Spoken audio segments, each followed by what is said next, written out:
ഈ കൊറോണയ്ക്ക് ശേഷം പല ആൾക്കാരും ഹെൽത്തിലൊക്കെ ഭയങ്കര ആക്റ്റീവായിട്ട് നിൽക്കുന്ന ആൾക്കാരുണ്ട്. ചിലപ്പോൾ നമ്മുടെ നാട്ടിലൊക്കെ ജിമ്മിൽ പോയി യു എയിലൊക്കെ ജോലി കിട്ടി അവിടെ ജിമ്മിൽ പോകാനായിട്ട് ആഗ്രഹിക്കുന്ന ആൾക്കാരുമുണ്ട്. ഈ ജിം ഒരു ബിസിനസ് സാധ്യതയാണല്ലോ റിയാസ് ഭായ്, നല്ല ബിസിനസ് അല്ലേ? അപ്പൊ ജിം ബിസിനസ് സാധ്യത, അതിന്റെ ലൈസൻസും അതിന്റെ കാര്യങ്ങളൊക്കെ എങ്ങനെ ആക്ച്വലി?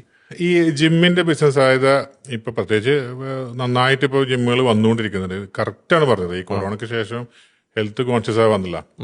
പ്രത്യേകിച്ച് പണ്ട് ഈ ബ്രാൻഡഡ് ഷർട്ട് ഇടുക എന്നുള്ളതിന് പകരം ഇപ്പൊ ന്യൂ ജനറേഷനൊക്കെ എന്താ വെച്ചാല് ബോഡി ബ്രാൻഡ് ഫിറ്റാക്കി ബ്രാൻഡ് ഇല്ലാത്ത ഇട്ടാലും മതി എന്നുള്ള പോലെ കാലഘട്ടം മാറി.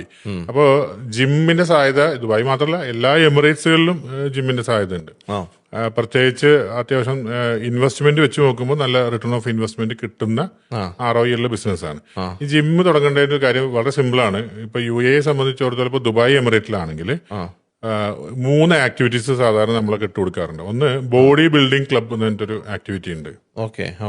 പിന്നെ 2 ആക്ടിവിറ്റി ഉണ്ട്, മെൻസ് ഫിറ്റ്നസ് ക്ലബ്ബ് എന്ന് പറഞ്ഞിട്ട്. അതുപോലെ ലേഡീസിനാണെങ്കിൽ പിന്നെ ലേഡീസ് ഫിറ്റ്നസ് ക്ലബ്ബ്.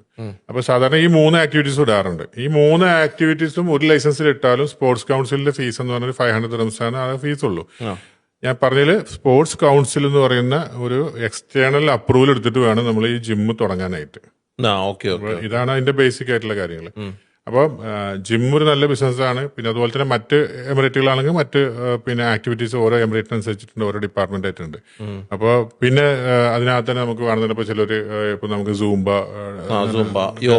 യോഗ. അപ്പൊ യോഗക്കൊക്കെ സെപ്പറേറ്റ് ആക്ടിവിറ്റി ഉണ്ട്. യോഗ ഇപ്പോൾ ഒരു ഇന്റർനാഷണൽ ഇതായിട്ട് മാറിയല്ലോ.